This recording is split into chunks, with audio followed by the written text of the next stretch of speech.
Great church. Today I'm going to be speaking on getting a job. The reason I'm speaking on getting a job is, let's be honest, if you don't have a job, life can get hard. Okay? And the purpose of an evangelist is to equip the saints for good service. Part of that is we need money. So I've been working in recruitment for most of my life, which means I've not only done as a recruitment consultant, I've employed people, and then I've run agencies. And I've run executive agencies, I've run blue-collar agencies and white-collar agencies. So what you think people want in a resume, etc., and what actually, when you sort of see the other side, it's amazing just how sort of different it is from the two different sides. Why?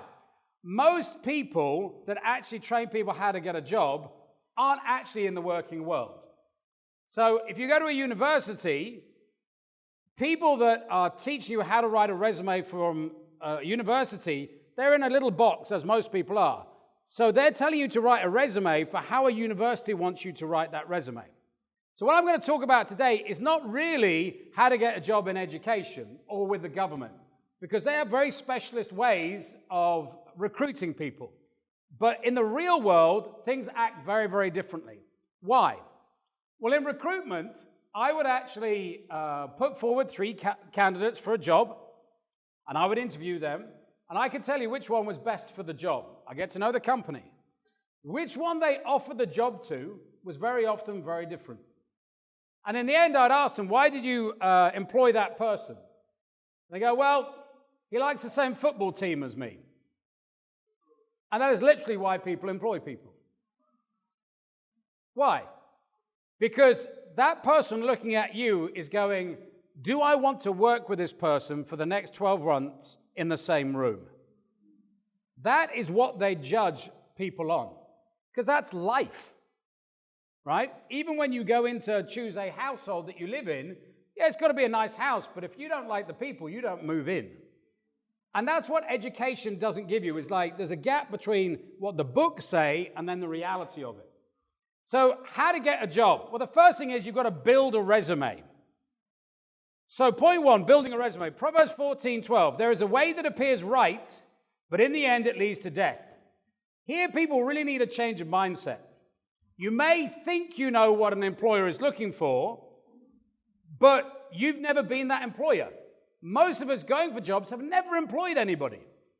So if you think you know what they want, you've got to say, what is that based upon? Have you ever been in management? Are you 30 or 40 years old? Have you recruited people before? Human resources departments, resources and recruiters and manager do not care about you personally. They don't care about you. If you register with somebody in a recruitment agency and they smile at you and you feel like you have a connection, you are one of 1,000 people they see that year. You remember that person incredibly.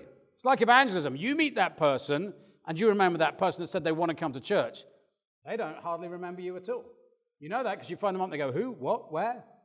It's exactly the same. That's one of the things that people really find hard to accept, is that it's not personal.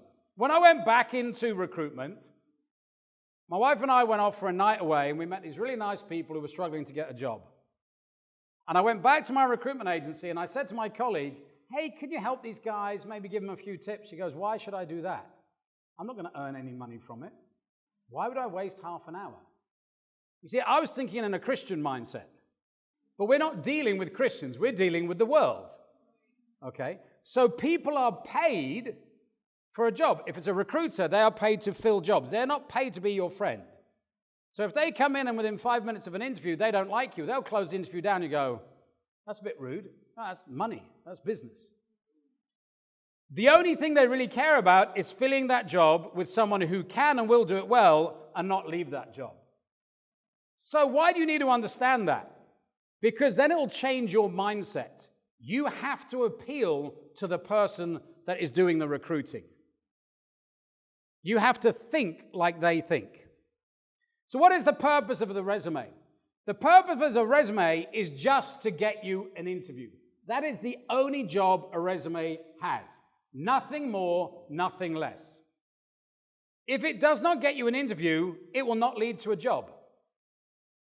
So if you're putting stuff on there that is irrelevant to getting you an interview, why?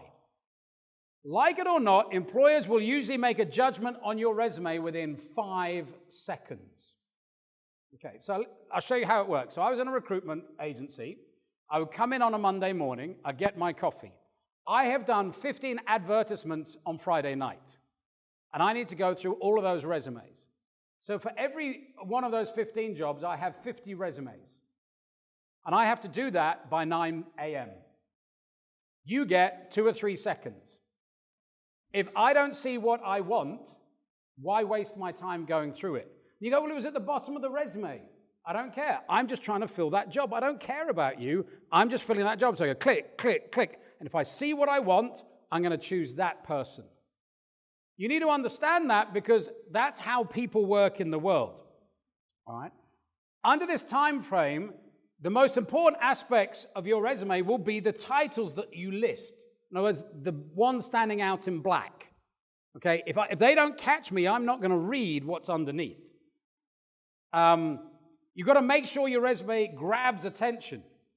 Try to be descriptive as possible. In other words, if somebody sees a word, then underneath it needs to attract them even more. Giving the employer a good idea about the nature of your past work experiences. Sometimes when you actually list duties, it sort of goes, I was really friendly with people. And great, fantastic. Okay, I'm a good communicator. Well, the fact that you put down I'm a good communicator means you're not a good communicator. Because does that make sense? You're like, I'm a friendly and warm person. Let me decide whether you're a friendly or warm person. Right? It means nothing. Keep your resume to 1, maximum 2 pages. Why? If I would open and see a resume with 6 pages, I go, forget it, not interested. I'm going to fill the job with somebody easier to fill the job with. Now, if you go for an interview, you can then take a more fleshed up resume if you want. Remembering the initial resume is to get you a job. If you then go for the job and go, I've actually got lots more great experience and hand it to them then, that would be a useful time for doing a filled out resume. But the resume is just to get you a job. Sell yourself. Now, this is one of the Christians sort of have a problem with, well, I don't want to be proud. Okay. The job of your resume is to sell yourself. Because if you don't, nobody else will. An angel will not appear to that recruiter and go on, he's wonderful. He's amazing. So you are to boast about who you are and what you have done. Okay? You need to sell yourself with every achievement you have. And I'll go through this. For example, every time you write something, too often what people do is they go, I'm going to put down my duties in a resume, like a job description. So it goes, answering telephone calls. Great. I already know if the title is reception that that's what you do. So how does that help me want to recruit you? So instead of answering calls on receptions, you need to sell yourself. Handling high volumes of calls under extreme pressure at times while constantly remaining joyful and an excellent ambassador for the company. Now you're a receptionist that I want to employ. Instead of running large projects, sell yourself running projects in excess of $60,000, always coming in before deadline and under budget. Now you've given me a reason to employ you. Too often we write down our duties and go, well, I've just seen 10 project managers, they all do that. What I'm looking for someone is somebody that can do it well. So if you don't tell them that, they're not going to employ you. Tell them how good you are. Do not simply list the job description they already have in mind. As long as you don't go over the truth, all marketing efforts that you can put in your resume, content, design, method, or so on, give you an advantage. So, for example, most people go, I work for IBM. Well, then there's another resume where there's actually the logo of IBM. And you go, so which one? This guy's being creative, put more effort in their resume, and this one just says IBM. This person has put their resume that stands out. This one doesn't. Remember, you have 5 seconds to impress your employer. And actually, you get so good at it, you must really spend about 2 seconds, 2.5 seconds. And that's it. You do a front run, click all those, and then you print them off, and then you go through them. Understanding that should help you really go, okay, what do I need to do in my resume? Use a thesaurus. Like if you're like me, I don't have a great command of the English language. So I go, I was good at the job in a good way, and I'm a good man. Okay. That's how we speak. We're actually quite lazy when it comes to English. But you get a thesaurus out, which is a book, if you don't know, that where you look up the word good and it gives you like 100 different descriptions. Amazing, perplexing, phenomenal. So now I'm an amazing, perplexing, phenomenal person, not just a good person. Okay? That attracts people. Adjective stir emotions. Okay? Swap did for achieved, or did for forcefully, managed to energized. Okay? Proverbs 16:21, the wise in heart are called discerning, and gracious words promote instruction. So the words you use are impressive. That's why it's really important to nail down actually what your resume looks like. You should look at your resume and not recognize yourself. Does that make sense? You go, man, this guy's amazing. Who? Oh, it's me. You may need help in doing that. Okay, some tips here. Keep it to 1 to 2 pages. Put in order of relevance, not order of date. So, what happened to me was, when I came out of the ministry in England, I'd been in the ministry 10 years, and then I had 2 recruiting jobs before that. So I put it in chronological order, because that's what people tell you to do, right? Didn't get any bites or jobs. People were like, I was applying for recruitment jobs. He's a minister. That's a bit weird, isn't it? And that's how most people viewed it. I then changed it and went recruiter 2 years, recruiter 2 years, minister 10 years. I got interview after interview after interview. I didn't lie, because I just put 2 years, 2 years, and 10 years. But they read it like, oh, he's just finished 2 recruitment jobs. So now I was speaking their language. So I got lots and lots of interviews. Oh, so what recruitment job have you in? No, I've done 2 and I have a job. I just finished as a minister. Oh, but at that time I was already in the interview. Does that make sense? So you need to speak their languages, is putting things in order according to what they want to read. Outline the most important stuff at the top. People read your resume from this point down. So at the top of you should have your name, your address, etc., email, and make sure your email is a good one. If it's funkydude.com, they will not give you a job. Okay? It needs to be josephwillis@gmail.com. I'm serious. Some of your emails, they're cool as a Christian, but they're not cool as a professional. So just your name and an email. Okay? Then the number one thing, and I've put a picture of a resume I did here, is there needs to be achievements. Why? Well, if I'm looking at 20 jobs for receptionists, and every one of those resumes have done 2 reception jobs, I've already agreed that I've got 20 receptionists. I now have to talk to my prospective employer, or if I'm a human resources manager, I'm speaking to the head receptionist on, you should interview this person because. So you now need to equip the person selling you. So what needs to be on there? Anything that you have achieved. If you have run a marathon, if you had an award, if you have played the fiddle and got a distinction at grade 1 when you were 3, put it in there. Why? What you're saying is, employ me over this next person. And this is where you have to get rid of the false humility. I would always interview anybody that ran a marathon. Always. And this was before I ran a marathon. Why? It takes a lot of effort to run a marathon. If somebody is school captain, has achieved this, has played basketball and won competitions, I'm looking for someone that I know has character. Okay? So you need to put all your achievements, different countries, and you may need to sit down with somebody and brainstorm what those are. Because go, I'm not that good, I'm not very, geesh.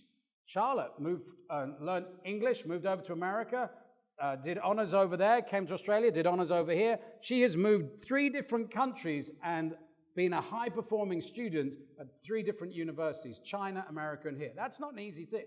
Well, I thought it was easy. That's not easy. Does that make sense? Another one. If you don't speak English, okay, and this is just reality here. One of the reasons that people with Asian names or Indian names or foreign names don't get an interview is they presume that you cannot speak English properly. Now, you may be an ABC and born here. Where does this come from? There are many cases in blue-collar work where people have died because of a lack of understanding. So somebody may employ a fitter or a turner that has broken English. And on a safety rule, they'll go, okay, you need to make sure that that barrel is moved over there. And the guy didn't understand it. The barrel was left and somebody died. So when I'm an employer, I'm going to go, I need to know that they speak perfect English. That's what I'm really after. So if your name is a completely foreign name, okay, they won't even interview. One of the first people who became a Christian here was a guy called Cavendish. He was English through and through. But his name was Cavendish because he was originally from Sri Lanka, was getting no jobs whatsoever. He said, change your name to Kevin. And he got interview and after interview after interview. That's the reality. Well, that's unfair. The Bible says the people of this world are sharper at dealing with people in this world. Is it racism? No, they're trying to think, I need somebody that can speak English properly. That's what's actually going on inside their mind. Okay? Put number of years, not dates. Leave out dates. In other words, they don't need to know everything. So if you've had a period of employment for a year and then a period of unemployment, don't go, I was unemployed for a year. Okay? That is not going to sell you. Go, I worked for 2 years here, then 2 years here, and 2 years here. If you're older, do not put down every single job. Why? Most people will not employ somebody over 50. Why? Because they think you're unfit. That's what's actually, it's got nothing to do with age. They go, most old men are fat and unfit and cannot work as hard as a young person. That's actually what's going to justify your achievements. So I used to employ a lot of salespeople, and I can always tell you who I'd employ. And I have one salesman go, so how did you do in your last job? It was great. I was great at the job. Okay? So what did you do? I was just great. Everybody loved me. I was great. I go, well, I'm not employing you. Salesmen talk facts and figures. My goal was $100,000. In January, I hit $120,000. In February, I hit $140,000. In March, then I did 90, but I made it up in May and April, and I did 150. I go, I'm employing you. You know what's going on. Always use facts and figures.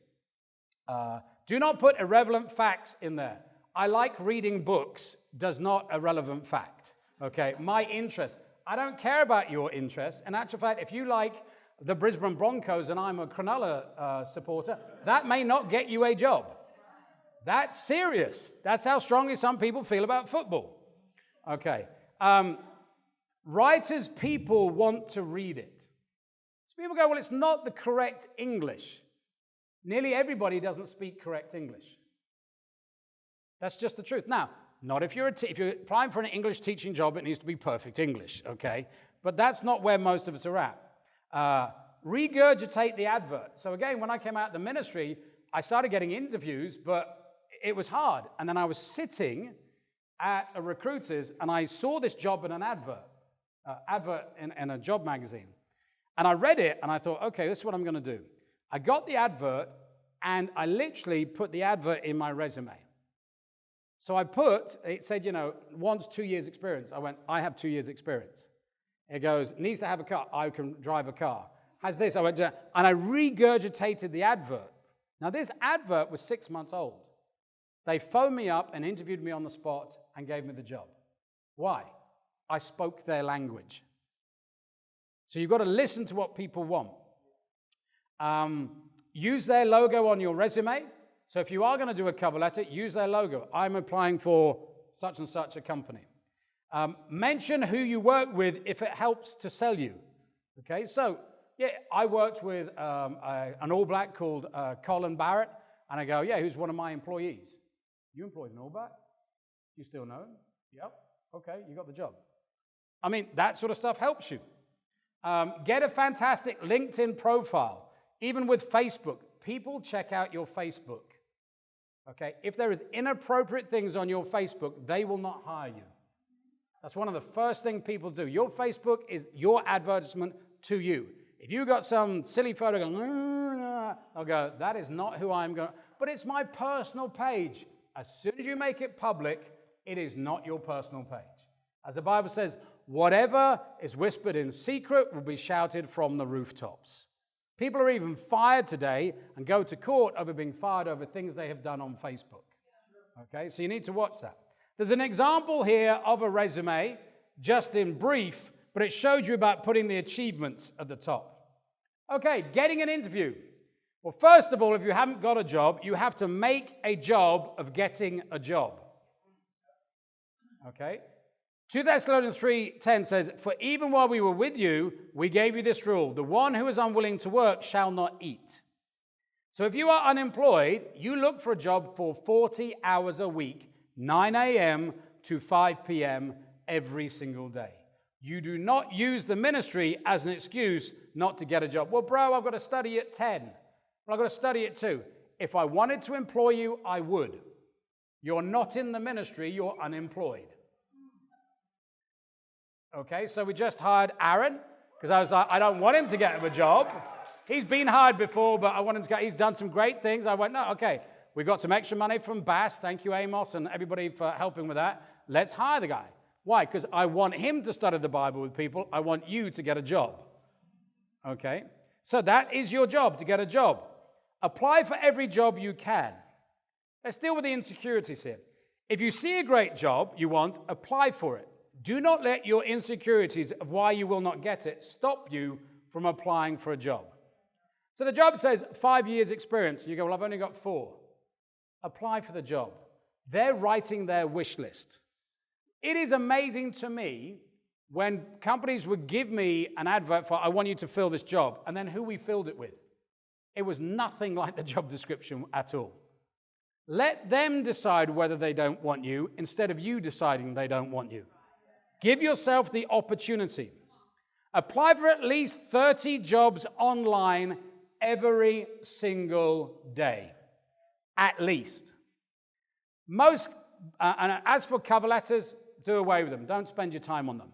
Unless it's for education or government. Okay, they are the unique things. People don't read them. I've just explained to you how many seconds I do looking at resumes. I am not looking at your cover letter.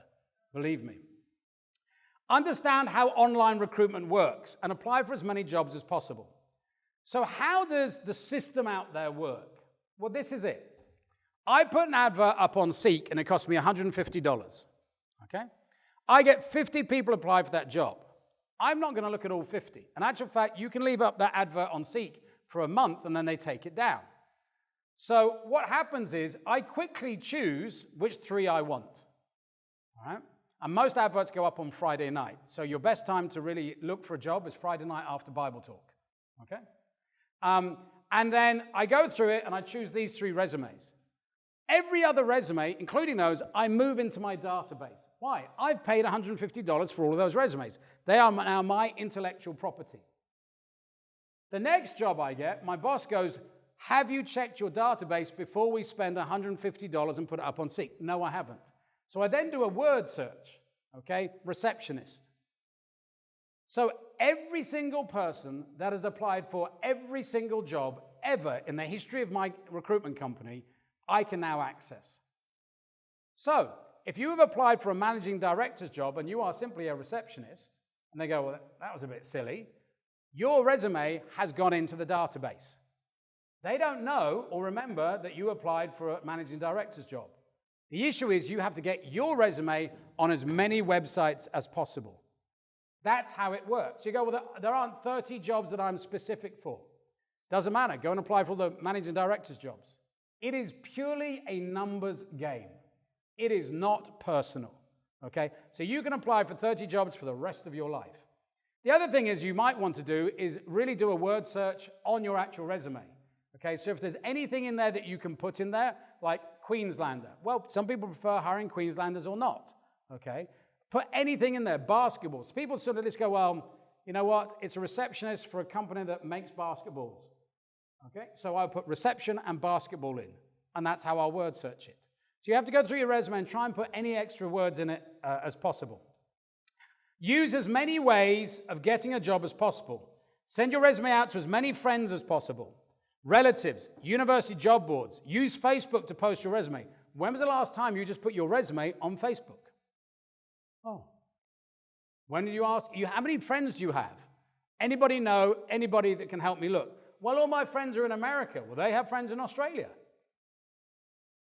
Give God room to work. Notices at your local supermarkets. Do a little flyer. Put it on there. University boards. I mean, you've got to get out there. Too many of us, well, I've applied for 30 jobs and that's my did it. I did it by 10 p.m. and I'm off evangelizing again. 60% of jobs are filled through relationships, not through the internet. I don't know what the percentage is now. We used to say 60% is through relationships, 20% is through the internet, and 20% is through recruiters. 60% of all jobs are given through relationships. Why? People feel very insecure about hiring people. It costs an enormous amount of money to hire people and then train them, etc. They want to know who you are. So if I go, Kerry's got a friend who's done... You're Kerry? Oh, send her over. She'll get an interview. Think about how many people Millie has got a job because of her recommendation. You need as many friends as possible. A lot of you have 200 telephone numbers in your phones from people you have met on the street. Have you asked them for a job? Why not? You've made friends with them. You've made contact with them. Time and chance happen to absolutely everybody. Get your resume and go and meet people. When you send out your resume to people, they go, well, the manager's not here. Just give me the resume. It never gets to them.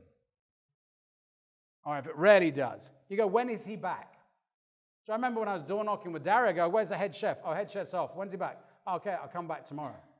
Because even that shows that persistence. But people buy off people. And then, of course, take it to God. Pray about it all the time over every application. Well, that's a bit much, isn't it? No. You've got to get God involved. James 4:8, come near to God and he'll come near to you. Wash your hands, you sinners, and purify your hearts, you double-minded. James 5:16, therefore confess your sins to each other and pray for each other so that you may be healed. The prayer of a righteous person is powerful and effective. Make sure you're righteous. Make sure your sin is not stopping you getting a job. Why aren't you blessing me? Why are you in sin? Simple as that. Okay? Take time to fast and beg God. God wants you to have a great life. Satan doesn't. So if you're the sort of person that will be tempted to miss church because you've got no money, he'll make it hard for you to get a job. Our war is against the spiritual forces. So if you don't have great quiet times, you're not fasting and praying, you ain't going to win the battle. So much of this is, okay, I've given you lots of practicals. So much of the battle is won in prayer and fasting. Well, I prayed for 3 minutes and then I worked for 10 hours to find a job. You're better off praying for 10 hours and working for 3 minutes. Point 3, blow them away at the interview. Mark 7:37. People were overwhelmed with amazement. He's done everything well, they said. Jesus did everything well. When you go in for an interview, be prepared. You can never be overdressed. It's a job at McDonald's. I promise you, if you turn up in a suit and tie, they'll give it to you. Why? Nobody turns up for a job at McDonald's in a suit and a tie. Okay? But they'll give it to you. Reduce clothes that are a fashion statement.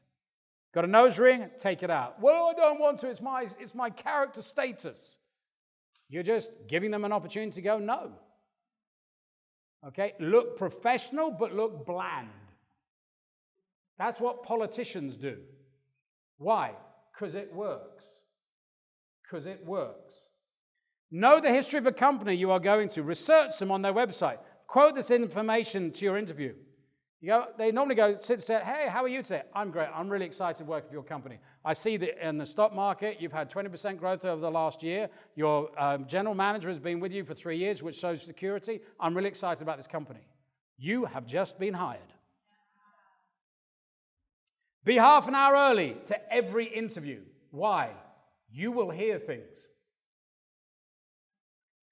You will hear things.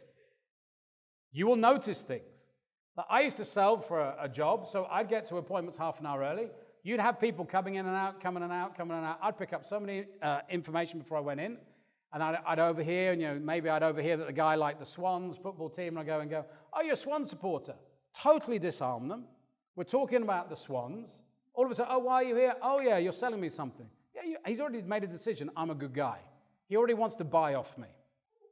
Brush your teeth just before. No coffee breath. Okay? You know what? It's a really big issue. The other one I haven't put in is give a good handshake. Do not crush, but if you're a wet, pathetic handshaker, you have lost the job. I'm serious, you have lost the job. You may need to practice it with people. If you meet in a cafe, buy your interviewer a drink. You'll get a job.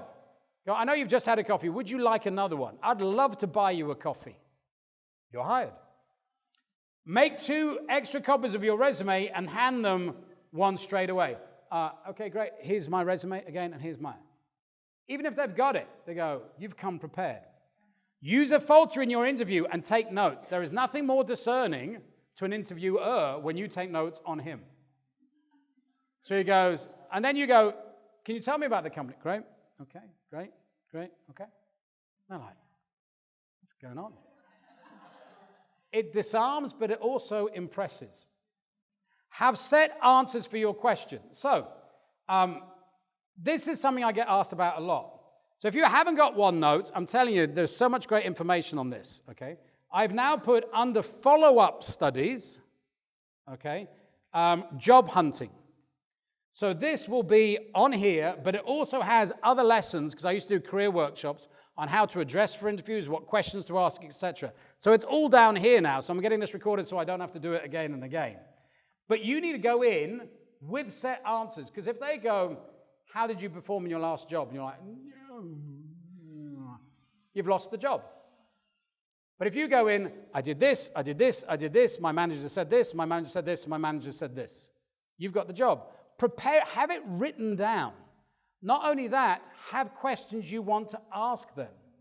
Go, can I ask you, what's your staff turnover in the last year? Okay. Why should I work for this company? What are the job opportunities in this company? Like, oh my goodness me. Now you're actually getting into it. You're connecting on their level. Okay. Only tell them information that will sell you. Most interviewers are terrible interviewers. Why? They're normally a manager, like they're a project manager, and interviewing you is like this minuscule amount of their job. They're not professional recruiters like I was. So most interviews go like this, hey mate, how are you? Tell me about yourself.